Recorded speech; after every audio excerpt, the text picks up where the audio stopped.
Bon, salut à tous, encore une vidéo de merde pas du tout préparée, qui va porter sur deux sujets. Déjà, premièrement, je voudrais vous avertir qu'il y a une coquille dans la vidéo, dans le vlog sur la Russie et l'Ukraine, enfin le vlog audio. Il y a une coquille à 19 minutes 23 secondes. Quand je parle de la vieille direction tanky du KPRF, je disais qu'ils étaient opposés à l'homophobie et que c'était gênant. Pas du tout. Ils sont opposés à l'homosexualité. Et c'est ça qui est gênant. Eh oui, non, je suis pas du tout homophobe, j'ai pas de souci avec l'homosexualité. J'ai confondu en fait dans ma tête homophobe et opposé à l'homosexualité, ça donne opposé à l'homophobie, ce qui est l'inverse. Bref, il y a normalement un correctif, donc un petit commentaire épinglé, une petite image, alors qui est toutefois présente avec quelques secondes d'avance, donc 19-15, 19-18, alors que le propos c'est à 19-23. Bref, j'ai corrigé ça, voilà, ce qui est gênant avec la vieille direction du KPRF, c'est qu'ils sont opposés à l'homosexualité. Bon, quand je parlais de la vieille direction, que je disais que c'était pire que Poutine, vous avez dû comprendre que c'était juste une erreur, mais bon, je préfère vous avertir. J'ai pas remplacé complètement l'audio de ce passage parce que après, comme je suis sur Windows Movie Maker, ça m'oblige à passer des dizaines et dizaines de minutes à réécouter. J'ai pas envie de perdre mon temps là-dessus. Bref, je préfère passer sur d'autres projets. Voilà. Et sinon, je compte aussi parler des élections présidentielles très rapidement. Alors, comment dire, le niveau de cette campagne a l'air assez pitoyable. Les professions de foi, je les ai reçues avec beaucoup de retard. Bon, c'est logique, ça a été délégué à une société de conseil, là encore. J'ai quand même fini par les recevoir, mais dis donc, il y a quelques jours de la fin, il y en a qui les ont pas encore reçus, à mon avis.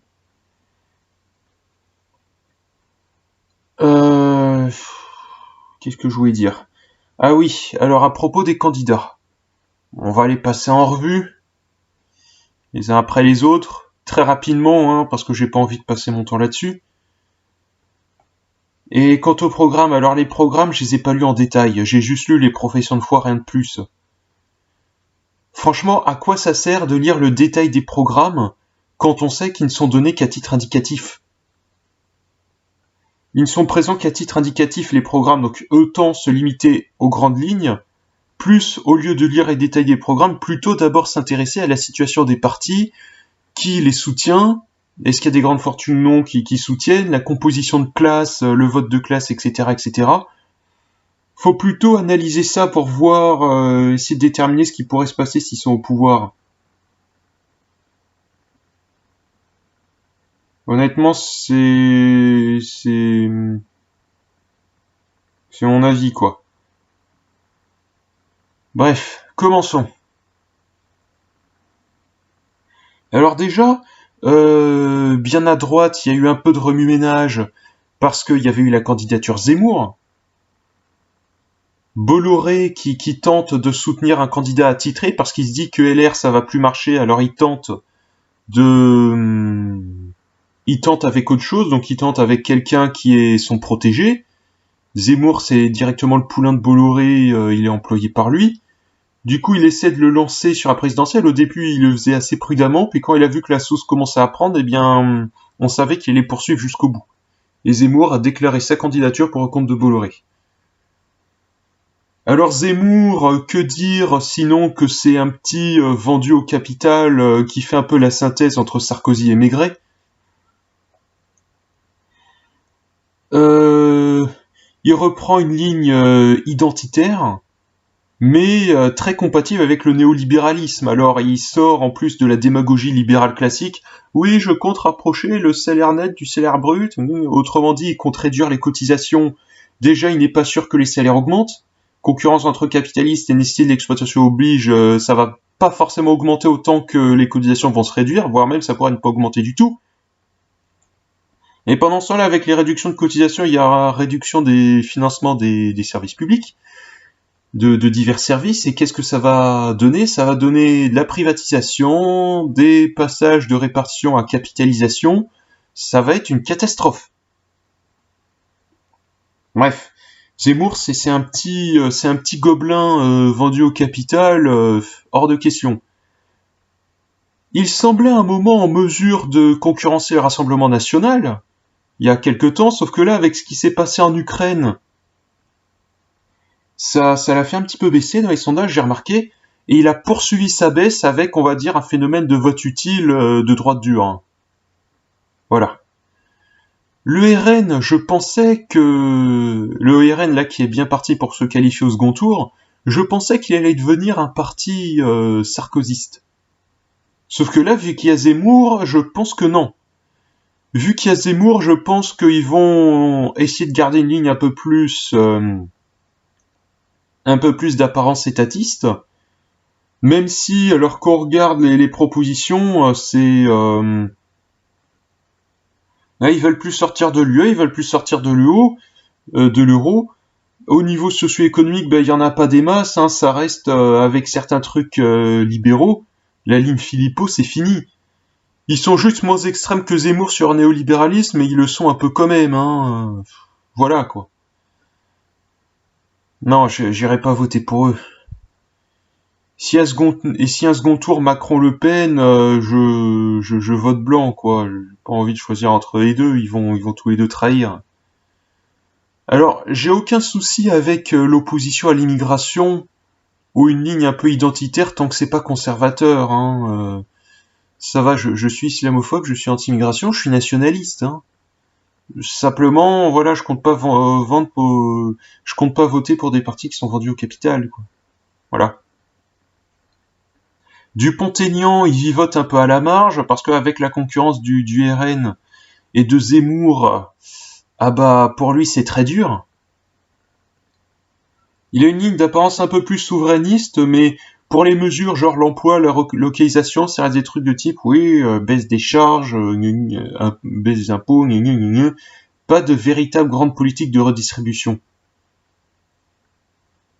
Oui, alors gaulliste social, alors pas tellement social, même si je reconnais qu'il reste, on va dire, davantage plus gaulliste que LR, que le RN et que Reconquête.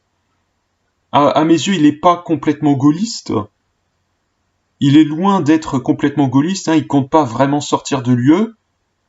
Il compte quand même sortir du commandement militaire intégré, je crois. Attendez, je vérifie. Là, j'ai les programmes sous les yeux. C'est dommage que j'aille pas vérifier. Oui, il compte sortir du commandement militaire intégré. C'est déjà ça. Attendez que je compare. Zemmour. Attendez, non, d'abord l'URN.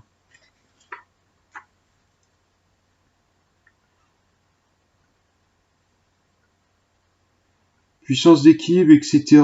Alors, dans sa petite profession de foi, je vois pas la sortie du commandement militaire intégré. Hein. Bon, peut-être que c'est toujours prévu, mais j'ai peur que ça soit oublié. Et alors, quant à Zemmour, alors lui, je l'ai mis un petit peu en fond de classement. Notre gobelin national.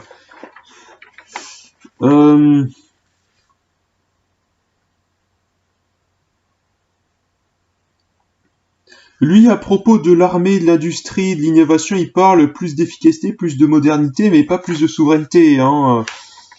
C'est un peu une blague, le petit Zemmour. Hein. Le pouvoir, il défendrait les intérêts de Bolloré. Bref.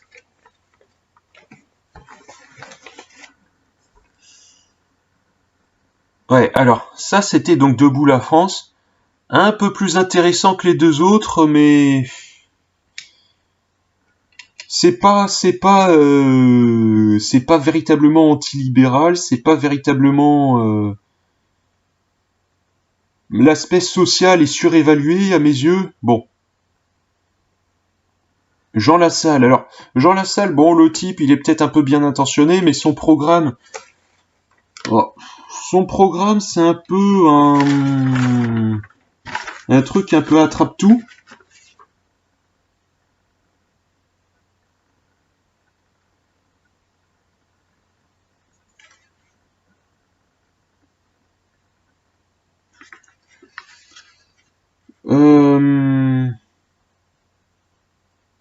mais sans plus, quoi. Au pouvoir, je pense pas qu'il puisse faire grand-chose.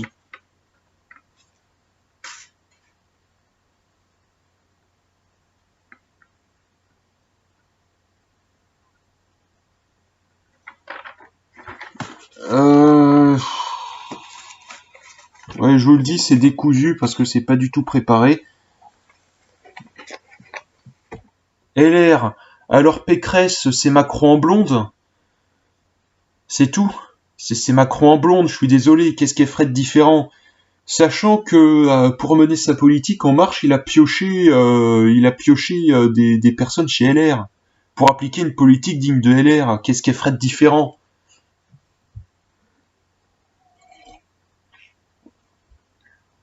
Pécresse, c'est une cruche.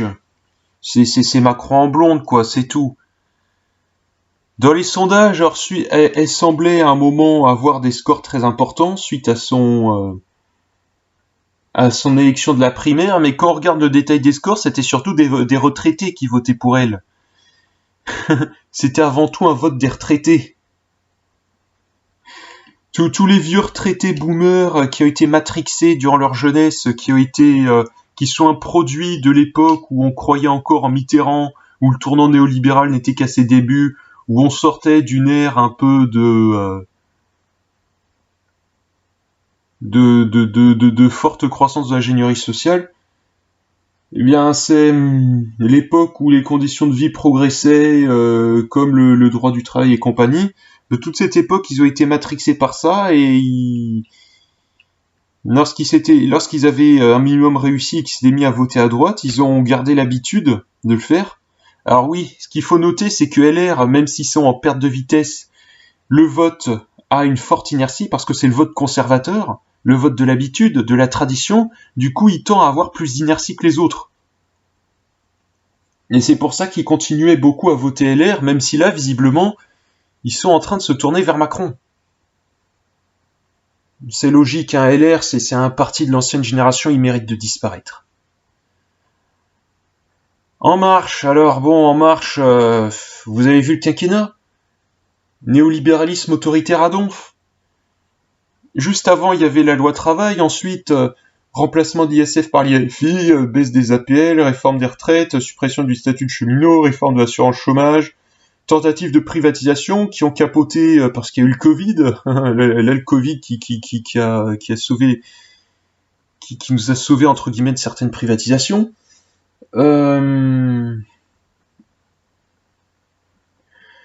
Et en plus, on apprend que durant tout le quinquennat, il s'est fait conseiller par un cabinet.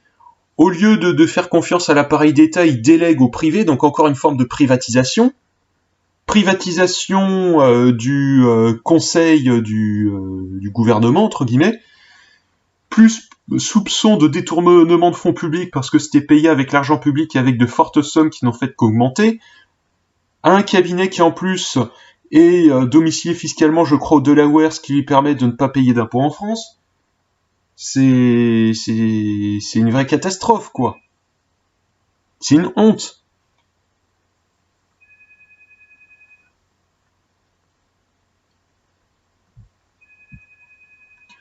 Du coup, bon, il y avait eu l'affaire Benalla auparavant, mais là, on va beaucoup plus loin que l'affaire Benalla. Mais malgré ça, il serait toujours élevé dans les sondages. Bon, après, se méfier quand même un petit peu des sondages. Là, je m'en sers parce que j'ai pas d'autre chose, quoi, j'ai rien de mieux. Mais attention au biais qu'il peut y avoir. Attention. Les élections, c'est après-demain. Là, ce sera décisif. Bon, sur ce, on continue un peu. Et Macron qui est en tête, mais... Alors pourquoi est-ce que Macron se maintient en tête malgré la forte opposition? Eh bien, c'est parce qu'il y a toujours un socle électoral qui vote par adhésion pour lui, ceux pour qui ça va bien, qui profitent, etc. Un certain nombre de personnes plutôt aisées, mais aussi des personnes moins aisées, mais qui sont plus aliénées idéologiquement, ou qui n'ont pas connu trop de dégradation, bref, ou influence familiale, etc. Bref, il y a beaucoup d'influences qui peuvent expliquer ça. Ou des personnes très peu politisées. Il y a un peu de tout ça, quoi. Pour le vote Macron. Il se maintient aussi en vampirisant l'électorat LR, notamment les retraités. Si En Marche se maintient, c'est parce qu'il puise dans le vivier électoral de LR. Ça, c'est parce que Macron, il a infléchi sa politique sur la droite. Enfin, sur le plan socio-économique, ça l'était déjà, grosso modo, mais sur le plan sociétal, il a infléchi à droite, en cours de quinquennat, ce qui a permis de faire concurrence à LR, et finalement de leur piquer les électeurs le moment venu. S'il se maintient, en fait, c'est en piquant les électeurs de LR. Ça pourrait marcher pour ces élections, mais ça va pas toujours durer. À un moment, les vieux retraités vont mourir, LR va probablement devenir toujours plus marginal. À un moment, une fois qu'il aura piqué toutes ses voix, il pourra plus compenser les déceptions. Si ça continue, il risque de remplacer LR et de connaître le même destin. Bref, on va y revenir un peu après. ELV, Europe Escrologie Les Verts, bon, ce parti c'est une farce. La ligne majoritaire est compatible avec le néolibéralisme. Ils aiment bien l'écologie punitive, surtout Sardine Ruisseau. Ils sont anti-nucléaires. Ils sont favorables à des délires sociétaux de toutes sortes. C'est des européistes notoires. Et ils sont pas vraiment anticapitalistes. Hein. ELV, c'est une horreur. Hors de question de voter pour eux, c'est une farce. C'est le PS en vert et en pire, quoi. Tiens, parlons-en du PS. Alors le PS menace Spiritu. Le PS, il est en train de finir comme le parti radical. Et c'est mérité.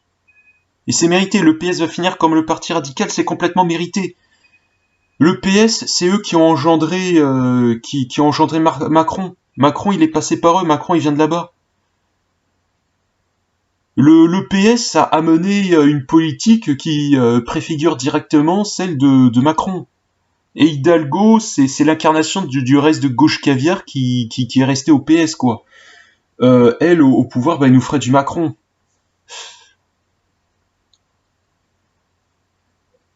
C'est une blague, quoi. Je vais pas voter pour eux, c'est des guignols.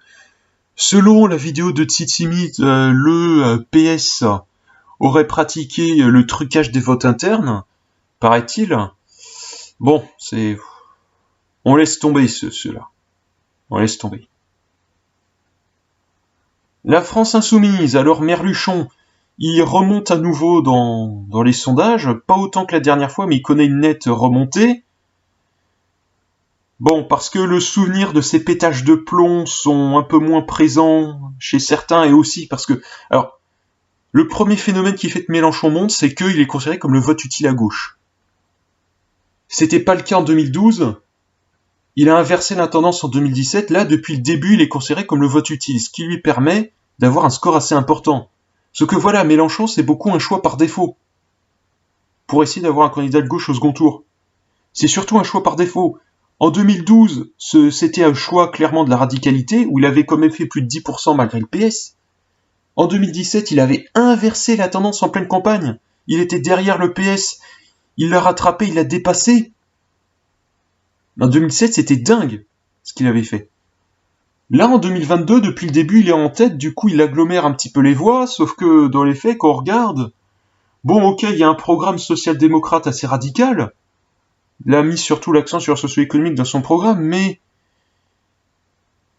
il est devenu eurocompatible. Il va trahir comme Tsipras, comme Podemos et compagnie. Il veut pas sortir de l'UE ni de l'euro. Ça va pas le faire. Bon, il veut sortir de l'OTAN, c'est déjà ça, mais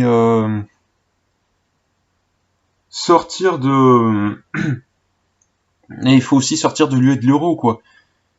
S'il y reste, il va être condamné. S'il veut pas en sortir, il va être condamné à trahir. Après voilà, avec la personnalité de Mélenchon, certains qui veulent pas de lui auraient peur d'éventuelles dérives autocratiques, avec son caractère et ses pétages de plomb. Là, je comprends ceux qui ont peur. Hein. Je me rappelle quand Mélenchon avait dit que la République c'était lui, et que sa personne est sacrée, qu'elle avait pété les plombs lors des perquisitions.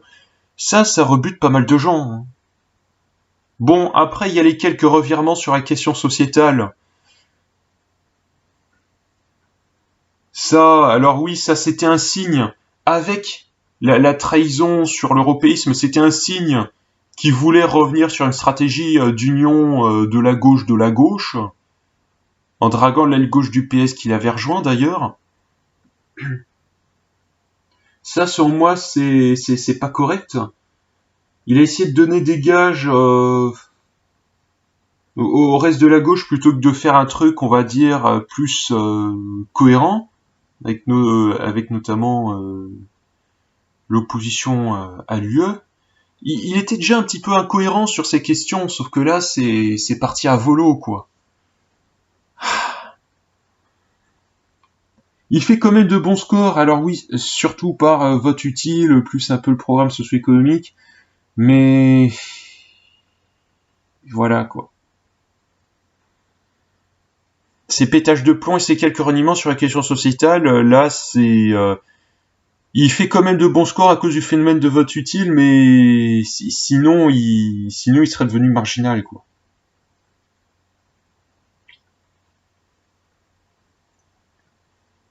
La logique du vote utile, je suis pas d'accord avec ça. Voter utile dès le premier tour, c'est ce qui fait qu'on a toujours les mêmes ensuite au second et qui sont au pouvoir. C'est aussi se calquer sur les sondages, donc être vulnérable du coup au biais introduit par les sondages. Je suis pas partisan de ça. Moi, le vote, il est le moins éloigné possible de mes convictions, et c'est très dur dans mon cas. Je vais bientôt expliquer. Le PCF. Alors le PCF, c'est plus que c'était, hein. C'est fini. Roussel, pour se démarquer de Méluche, il a essayé de faire une ligne en jouant un petit peu sur un aspect un peu beauf. C'est vrai que c'était assez drôle. Il défend le nucléaire, oui, contrairement à Mélenchon. Mélenchon anti-nucléaire. Faire un programme de redistribution en étant anti-nucléaire, sachant que l'opposition à la nucléaire, c'est une catastrophe au niveau de la production d'énergie. Mélenchon, là-dessus, c'est du grand n'importe quoi. Au moins, Roussel, il défend le nucléaire. Et il y a aussi un programme, on va dire, de distribution social-démocrate radicale et compagnie. Il y a au moins ça chez Roussel, mais voilà. Sa campagne et ce programme, ça ne doit pas faire oublier la réalité. La réalité, c'est que le PCF conserve de forts liens avec l'appareil du PS, notamment pour un certain nombre d'élections locales et intermédiaires. Forts liens avec l'appareil du PS qui implique un ramollissement idéologique, qui implique des compromissions. Du côté du PCF, il compte à nouveau faire barrage. Du côté du PCF, il compte à nouveau faire barrage à l'extrême droite au second tour, je crois. Bon, c'est Castor. C'est grand n'importe quoi, ça. Il est pas non plus opposé à l'UE et à l'euro. Pour le programme, donc il va trahir. Roussel, ça reste un SOCDEM, hein. Il nous disait en plus il y a plusieurs mois, à propos des annonces un peu putaclic entre guillemets de Biden, sur la taxe universelle, etc., bon, qui selon la vidéo de Trouble Fait, sera en réalité vidée de sa substance. À propos de ces annonces-là, Roussel nous avait dit, oh là là, Biden, il réinvente la social-démocratie, il pourrait prendre sa carte au PCF. Bon, ça c'est du grand n'importe quoi. Ça c'est aussi un signe du ramollissement. Bon, du côté du PCF, ils avaient gueulé, c'est fort logique. Il annonce PCF is back, alors l'emploi de l'anglais, vous allez me dire que c'est un peu anecdotique. Bon, certes, mais c'est aussi une autre manifestation de ces liens avec la gauche molle sociale traître du PS. Le PCF, pour certains, c'est même limite un nouveau PS, quoi. Hein. Donc, non. Le NPA, arrivé de justesse à se présenter, parce que Mélenchon, ils avaient un peu aidé pour les parrainages, sûrement pour sceller quelques alliances locales. Le NPA, bon, au niveau socio-économique, il y a de la radicalité, c'est intéressant, ça va un peu plus loin que les autres. Oui, alors des nationalisations, de fortes redistributions, etc. Dans l'optique, on va dire, d'un programme de transition, il y a de l'idée. Il y a de l'idée, mais après, qu'est-ce qu'il y a à côté? On veut régulariser tous les sans-papiers, ouverture des frontières, droit de vote aux étrangers, démantèlement du complexe militaro-industriel et compagnie. C'est du grand n'importe quoi. On ouvre les frontières, la bourgeoisie va envoyer tous ses sous-fifres saboteurs. Ça va être une catastrophe. On va se retrouver en pleine submersion migratoire. Alors là, des tensions identitaires, ça va être dur. D'autant plus s'ils sont tous régularisés, ont le droit de vote. Alors là, le droit de vote, ça sera pas pour améliorer les conditions des LGBTQIA+, et des revendications féministes, comme ils le disent. On risque de se retrouver avec des référendums pour l'instauration de la charia en France. C'est une catastrophe. C'est toujours le même gauchisme culturel absurde et contre-productif. Mais en plus, si on démantèle le complexe militaro-industriel, ah bah merde, si les autres pays font pression sur nous, comment est-ce qu'on pourra se défendre? Comment est-ce qu'on pourra dissuader? C'est du grand n'importe quoi. Bref.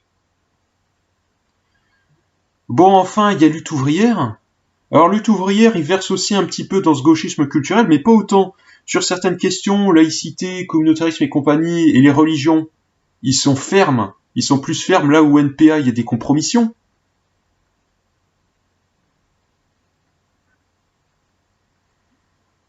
Ils sont restés sur une ligne plus orthodoxe, on va dire.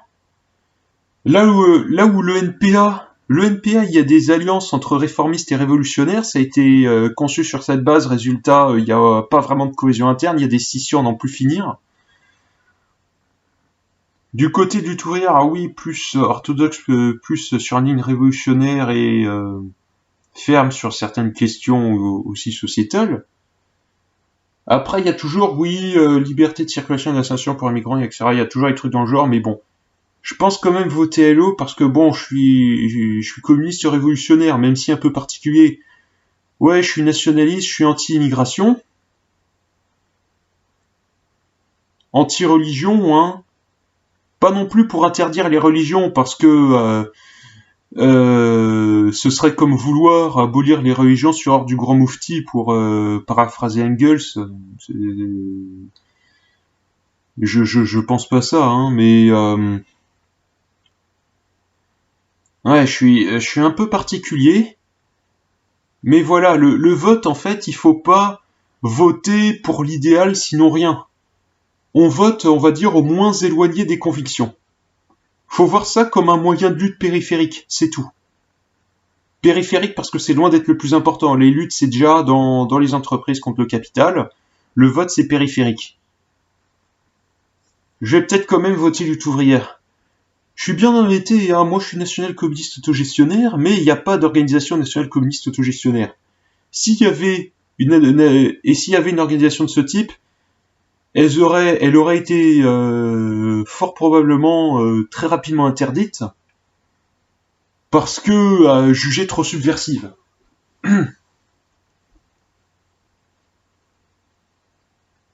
Mais elle serait sûrement très marginale dans le contexte actuel. Voilà. Je pense que du coup je vais voter lutte ouvrière, hein. Voilà. Ouais, je suis bien embêté, hein. Le national-communisme autogestionnaire, ah ouais, déjà que les communistes, on n'est pas très nombreux, les rouges-bruns, ils sont très peu nombreux, mais alors, les nationaux communistes autogestionnaires, à ce que je sache, je suis le seul qui se réclame de cette idéologie. À ma connaissance, je suis le seul à se réclamer du national-communisme autogestionnaire, qui inclut le nationalisme rouge, la discipline autogestionnaire et compagnie. J'en vois pas d'autres, en fait.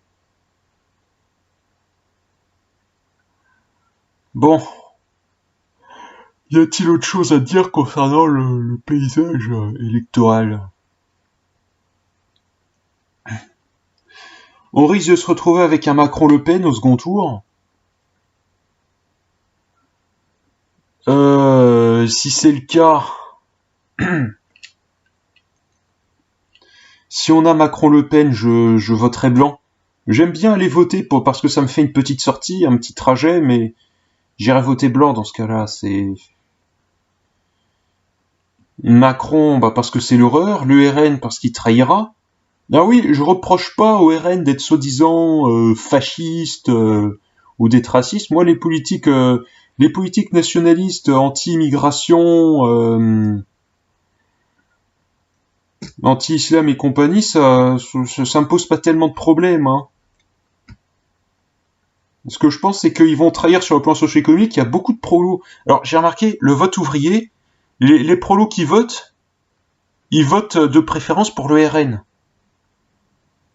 Mais ils vont se faire trahir. Ils vont encore une fois se faire trahir. Ils votent moins à gauche parce qu'ils sont tellement fait entuber par le passé que maintenant il y en a beaucoup qui en ont marre. Mais ils vont aussi se faire entuber par le RN.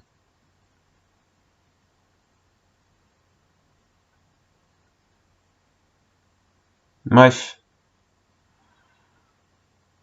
Lutte ouvrière et le NPA, c'est des petites formations, des candidatures de témoignages qui comptent porter un discours avant d'être élus. Je crois que du côté de la salle, c'est à peu près pareil. Debout la France, alors, je sais pas trop. Bon pour lui, ses scores, la concurrence avec Zemmour, ça va être très dur. Le PCF, il est tombé bien bas, hein. 2,5. Ils ont voulu présenter une candidature communiste unitaire, mais ça sert à quoi si c'est pour ne pas être un franchement communiste? Au lieu d'être franchement communiste, il reste assez mou en fait, hein. Et résultat, ils pâtissent de la concurrence avec Mélenchon. Bon, remarque, s'il portait un discours radical, il ferait pas des scores élevés, mais au moins il pourrait légitimement être considéré comme communiste. Bon, après communiste, il n'y a pas que le discours, il y a aussi la pratique.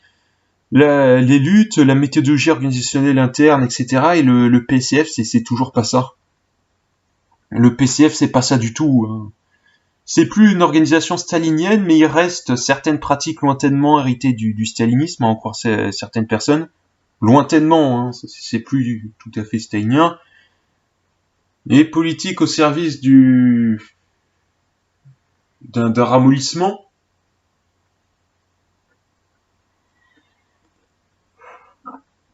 Bref.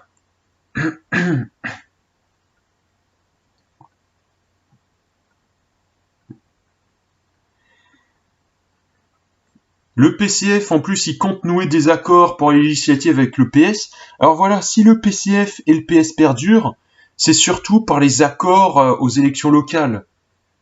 Mais sinon ils sont morts, quoi. C'est en train de devenir des satellites d'autres formations.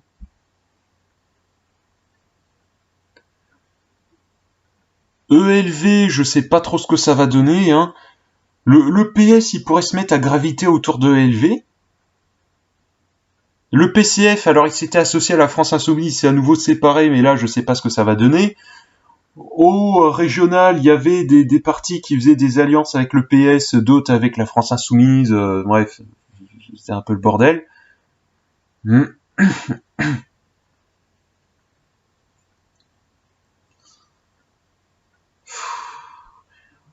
Bon, la démocratie interne en PCF, il n'y en a pas des masses, mais à France Insoumise, il n'y en a pas vraiment.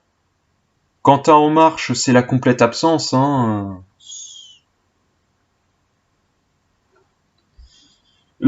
Et là d'ailleurs, alors En Marche, ils sont pas vraiment pérennes, hein. Pas plus que la France Insoumise en fait. Parce que En Marche et la France Insoumise sont identifiés à leurs deux leaders respectifs. À Macron et à Mélenchon. Quand ces derniers se retireront, qui va voter pour eux?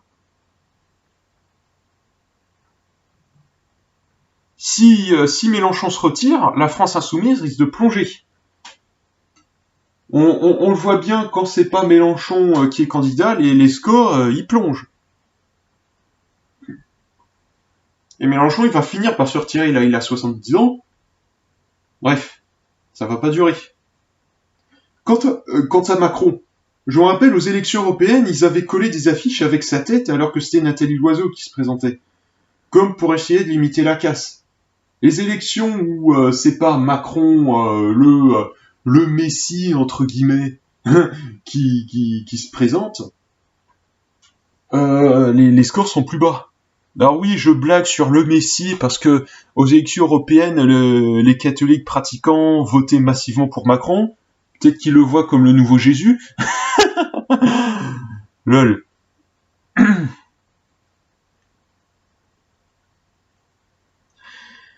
Ouais, alors, En Marche, oui, alors, En Marche maintient des scores assez élevés. Ils avaient un petit peu remonté avec la crise ukrainienne, mais heureusement, c'est une hausse qui est restée limitée, hein. Par le passé, la hausse aurait pu être beaucoup plus élevée. Auparavant, on était plus matrixé. Il y a eu 5 points de hausse environ, puis ça a rebaissé parce que la réalité est revenue. Les affaires d'État, les scandales. Eh ben oui, ils peuvent utiliser autant que faire se peut l'actualité internationale. Ça n'empêche que y a toujours les affaires.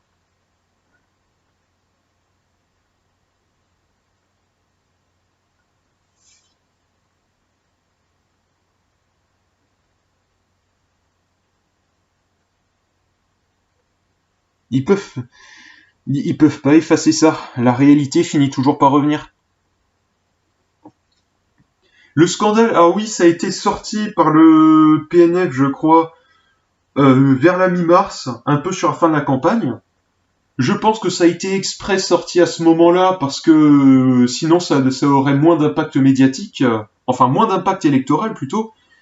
Mais oui, parce que dans l'appareil d'État, En Marche, il contrôle pas la totalité, il reste encore un certain nombre d'anciennes formations, PS et LR, qui pourraient avoir intérêt à renverser le leader de son piédestal. Notamment notamment LR qui se fait beaucoup concurrencer par Macron. Il y a des rancœurs, à mon avis, qui ont poussé, en plus de l'habituelle concurrence politique, qui ont poussé à le mettre à ce moment-là. Alors oui, parce que les petits dossiers, on les accumule en temps de gouvernement, en temps de gestion, puis en temps de campagne, on les sort sur la fin pour bien savonner la planche. C'est un classique, hein. L'affaire des SK, ça a été sorti pendant la campagne et pas avant, pour savonner sa planche. Les affaires Fillon aussi, c'est comme ça que ça marche. Là, les scores de Macron, attention, c'est un peu en trompe-l'œil. Il avait fait entre 24 et 25% au premier tour de 2017, mais alors qu'il y avait un fort vote du côté LR, dans lequel il se met à piocher. Il restait encore un fort vivier électoral, dans lequel il puise aujourd'hui. Mais c'est un vivier qui s'amenuise. Où est-ce qu'il peut piocher ailleurs? Il va pas piocher à Lutte ouvrière, au NPA, bien entendu. Il aura du mal à piocher au PCF ou à la France insoumise, hein, il y a assez peu de transferts de ce côté-là. Il pourra pas. Le PS, il a pris tout ce qu'il y avait à prendre. ELV, ELV, il n'y a pas grand-chose. Alors, il pourrait piocher un petit peu à ELV, mais vu que là, il se réoriente vers une politique pro-nucléaire, bon, de manière opportuniste, Macron, c'est une vraie girouette, bordel. Et du coup, je pense pas qu'il puisse puiser grand-chose à ELV.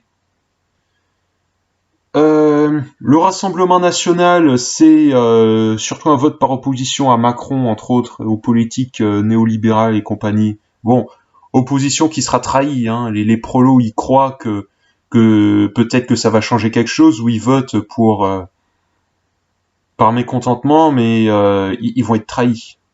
Ils vont être trahis par le RN. Ça n'empêche que là, Macron, il pourra pas puiser grand-chose de ce côté.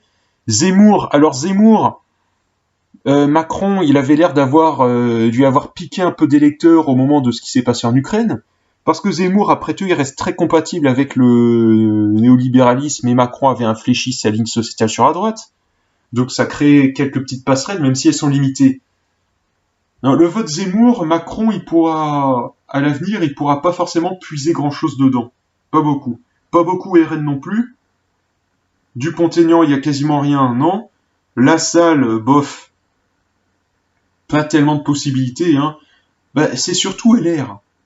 Dans les faits, Macron, il a surtout pioché dans LR. Il a pioché dans LR, un petit peu à repiquer des voix à Zemmour. Mais il pourra pas faire grand-chose de plus, ça va avoir ses limites.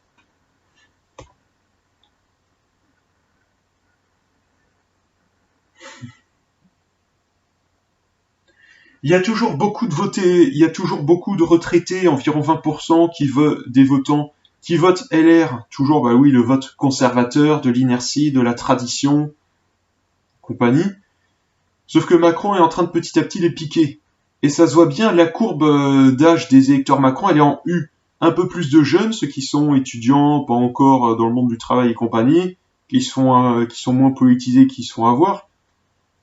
Et les vieux retraités qui avaient voté pour centre-droit et centre-gauche toute leur vie, et qui du coup votent Macron. Macron c'est l'UMPS, du coup il a rassemblé un petit peu les deux électeurs. Voilà.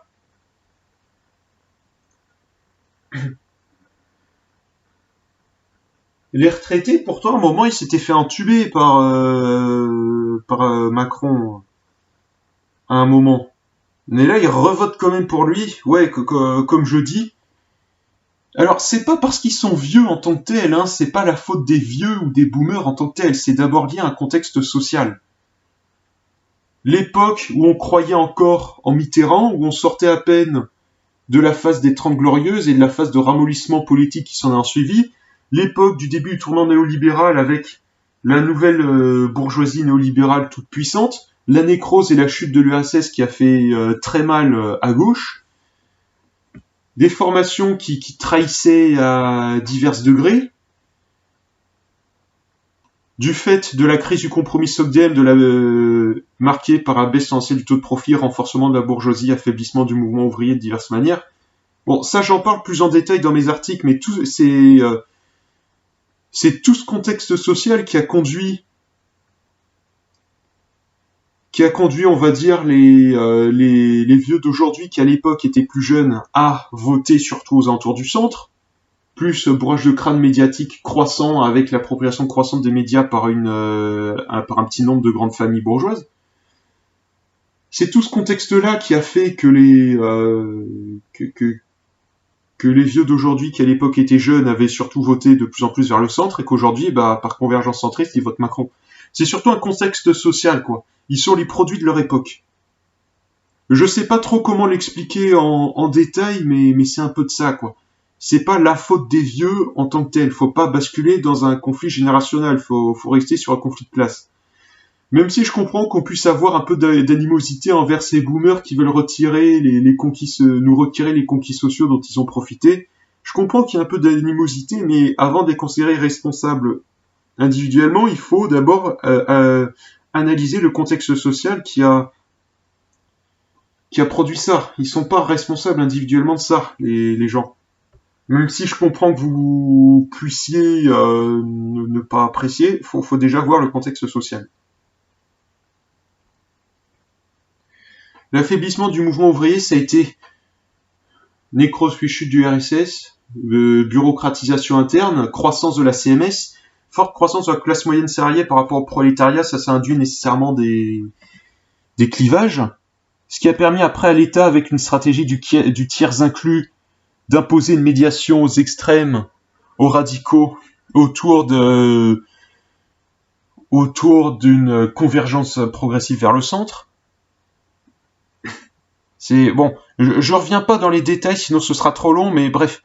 Dans mon article sur les contradictions du capitalisme, j'explique un peu en détail ce qui s'est passé et ce qui a poussé à la trahison notamment du PS avec Mitterrand et compagnie. J'ai expliqué des trucs et c'est aussi ce contexte social qui fait que les électeurs s'étaient mis à converger vers le centre et que là ça reste. Bref. Les retraités en fait, c'est pas qu'ils sont plus conservateurs par essence, c'est qu'ils ont tendance à conserver les habitudes inculquées pendant qu'ils étaient adultes, pendant qu'ils étaient plus jeunes. Ça induit pas nécessairement au conservatisme, il y a une tendance, mais il peut aussi y avoir des contre-tendances. Mais bref, c'est plutôt comme ça que ça marche. Bon, qu'est-ce que j'ai d'autre à dire ? Peut-être qu'au moment de l'élection, pour avoir des surprises par rapport au sondage. Je verrai, je passerai la journée à regarder la télé avec ma mère et à discuter. Alors, la télé, je la regarde plus vraiment sinon, hein. Je la regarde, si je regarde les infos, c'est uniquement pour discuter avec ma mère parce que c'est limite plus intéressant de discuter avec ma mère que de regarder les dites infos. À regarder tout seul, c'est pas intéressant, je sais pas, je préfère regarder quand il y a ma mère à côté, comme ça on discute. Avec Macron, ouais, ça sera une catastrophe. Il compte conditionner le RSA à 15 à 20 heures de travail hebdomadaire. Ça sera forcément, à mon avis, du travail déqualifié pour que ce soit accessible à tous. Et ça va induire une concurrence à l'embauche encore supérieure dans ces endroits-là, parce que les entreprises, au lieu d'avoir recours, au lieu d'embaucher des salariés en bonne et due forme, ou même d'embaucher des intérims, elles pourraient simplement utiliser les RSAistes payés par l'État pour certains boulots. Il va y avoir encore plus de concurrence à l'embauche dans ce domaine-là. Pour les prolos, ça va être la merde. Ceux qui croient, ouais, il faut lutter contre l'assistanat, etc., bah, ils vont se faire avoir.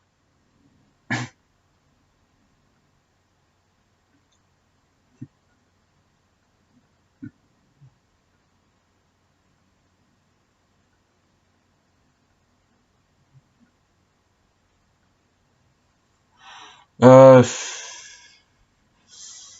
les affaires d'État, alors s'il est au pouvoir, les enquêtes risquent d'être malencontreusement freinées. Curieux hasard, ce serait un curieux hasard. Les privatisations risquent de revenir. Si la reprise est bien amorcée, les privatisations reviendraient. La réforme des retraites, ils comptent la faire passer. On risque de se payer un nouveau 49.3. Ah, alors après, autre chose. Après, il y a les législatives. Si En Marche n'a pas la majorité absolue, ils seront obligés de faire des alliances. Ils pourront plus gouverner par ordonnance comme ils le faisaient auparavant.